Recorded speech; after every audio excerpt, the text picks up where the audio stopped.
Senda de la Casa del Dragón, del Choquenet.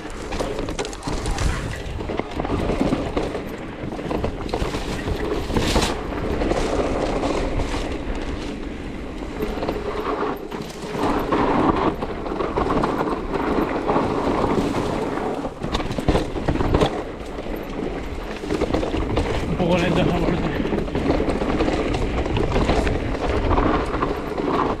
Cuidado aquí que está muy suelto. Vale, vale. Esta primera parte es bastante técnica. Y luego ya sobre muy rápida. Ahí me he quedado.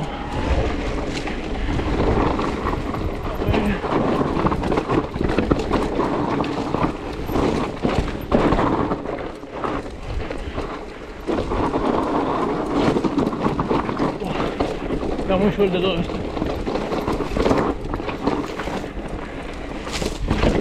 Son 2 kilómetros de bajada. Y el COM está en 5:20 o algo así.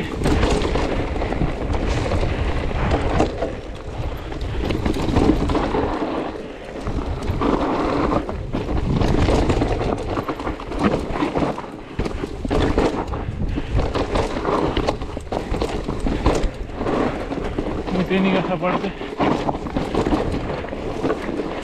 Ahí estamos. Ahora ya salimos a la parte rápida.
Venga.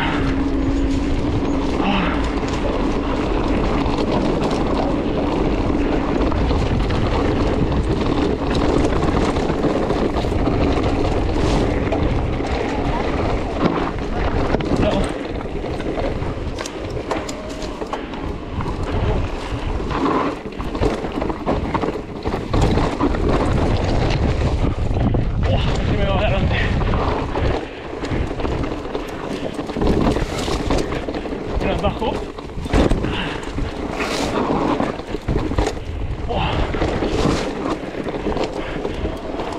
Estoy cansado ya.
Ya está ahí.